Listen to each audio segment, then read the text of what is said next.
চোর গেছে চুরি করতে, প্রতিবেশীর বাড়িতে ঢুকছে, চুরি করতে যাবে, এমন সময় মনে পড়ছে যে না, প্রতিবেশীর বাড়িতে চুরি করা যায় না, রাসূলের নিষেধ, প্রতিবেশীর হক আছে।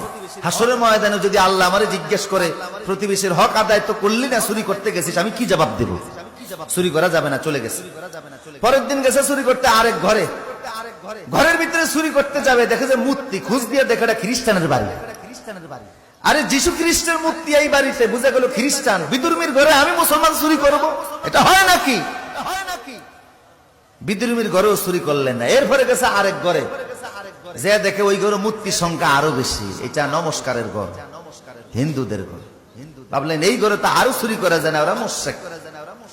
এরপরে চিন্তা করলেন না না, একটু দূরে যাই। চতুর্থ রাতে দূরে চলে গেছে এক বাড়িতে, ঘরে যে ঢুকছে চুরি করবে। দোতলার ভিতরে সিন্ধুক, দোতলায় উঠে সিন্ধুকের টাকাগুলি নামে গণতেছে। গণার সময় দেখে কিছু টাকার উপরে লেখা আছে এটা হালাল টাকা, এই টাকা যাকাত দেওয়া হয়েছে।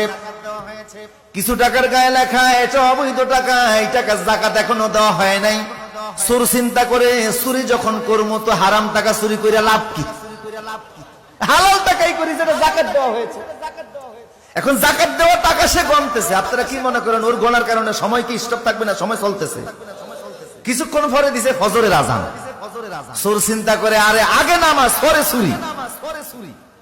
এখন চিন্তা করে নামাজ পড়তে গেলে তো আজান দেওয়া লাগে, আজান ছাড়া আবার নামাজ হয় কি করে? নিজে ঘরের দোতলা দাঁড়িয়ে আজান দেওয়া শুরু করছে।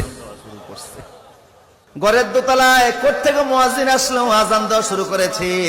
তাড়াতাড়ি তাহাজ্জুদ নামাজ পড়ে দোতলায় যেয়া দেখে একটা যুবক ছেলে দাঁড়িয়ে আছে। এই যুবক তুমি কোত্থেকে এসেছো? আমনে কে?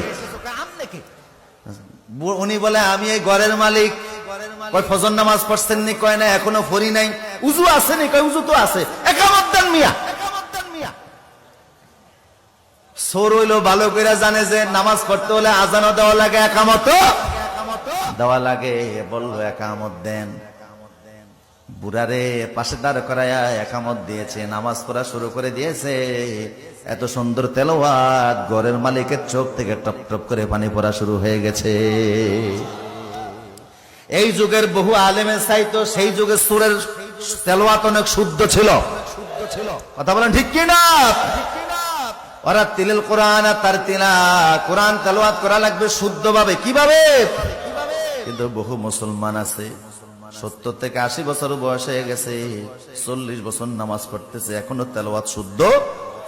রাসূল বলেছে রুব্বা কারিন আল কুরআন ইয়ালআনুহু, অনেক মুসলমান আছে কোরআন তেলাওয়াত করে অথচ কোরআন তাদেরকে অভিশাপ দেয়। এই অভিশাপ থেকে বাঁচতে হলে কেরাত শুদ্ধ করার দরকার আছে না নাই? আর বাংলাদেশে এর চাইতে বড় সুযোগ আর দুনিয়ার কোন দেশে নাই। কারণ এত আলেম, এত মসজিদ, এত মাদ্রাসা পৃথিবীর আর কোন দেশে। আমার প্রিয় সুদীপ, নামাজ পড়া যেমন ফরজ, কেরাত শুদ্ধ করাও। চোর তেলাওয়াত শুনে গৃহস্থ মানে খুশি হয়ে গেল। খুশি হয়ে বলে তুমি কে? তোমার পরিচয় দাও। বড় সুন্দর কণ্ঠ দিয়ে নামাজ পড়িয়েছো, আমি বড় মুগ্ধ হয়ে গিয়েছি।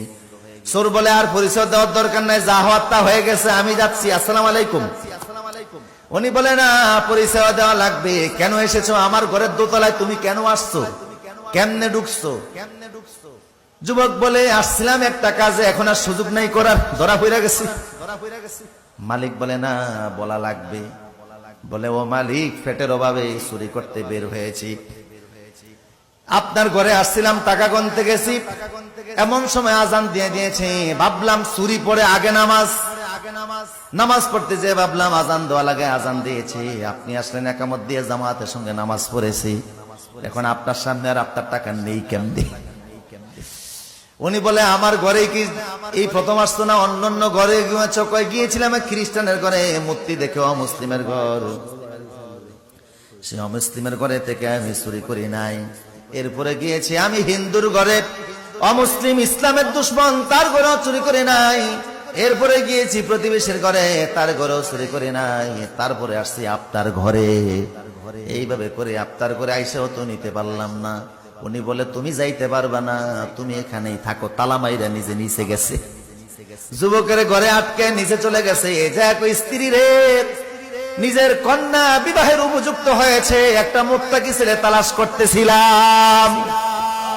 আমার তো আর সন্তান নাই, ছেলেও নাই, মেয়েও নাই, একমাত্র মেয়ে ছাড়া। বিশাল সম্পত্তির মালিক আমি। একটা মুত্তাকি ছেলের হাতে মেয়েটাকে তুলে দিতে চাইছিলাম। এখন সেই মুত্তাকিরে আমি উর্ফে তালা মাইরা থুইছি। বউ কয় মুত্তাকি বুঝি উর্ফি দিয়াই, ঘরের দরজা আছে না? কিভাবে ওখানে তালা মারলেন? কয় বউরে আসছিল ফ্যাটের অভাবে চুরি করতে। চুরি করতে আসছে, কিন্তু চুরি করে নাই।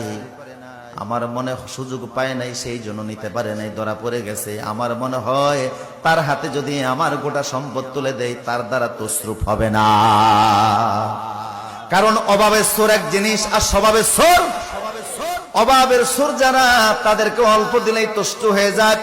ফেটের খিদা মিটে গেলে আর বাজে চিন্তা করে না। আজ যারা স্বভাবের সোর, হাজার হাজার কোটি টাকার মালিক হওয়ার পরেও স্বভাব থেকেই যায়। কখনো মালয়েশিয়াতে সেকেন্ড হোম করে, এরপরে লোভ হয় আমি কানাডায় করি। এত লোভ মিটে না, তারপরে যে আমেরিকাতে, লন্ডন সহকারে বিভিন্ন দেশে হাজার হাজার কোটি টাকা ফাটায়, তারপরেও তার লোভ মিটে না। এমন চোর আছে না নাই? কে বলছে চোর আছে? চোর থাকলে তো হাত কাটা হতো। কথা কোন ঠিক কিনা? কারণ কোরআনে চোরের বিধান কি? আস-সারিকু ওয়াস-সারিকাতু ফাকতাউ আইদিয়াহুমা। আল্লাহ বলেছে চোর যদি চুরি করো তার হাত কেটে দাও। এই আইনটা কি দুনিয়ার মানুষের না আল্লাহর? আল্লাহকে আইনটা বুঝা দিছে না? না বুঝা দিছে। দুনিয়াতে যত মানুষ আছে বানাইছে কে? কথা বলেন, কে বানিয়েছে? আবার অপরাধ করার কারণে হাত কাটার বিধানও দিয়েছেন কে? আল্লাহ। বুঝা গেল মানুষের কল্যাণে যে আইনটা দিয়েছেন, এটা বড় বড় আইন না, কল্যাণকর আইন।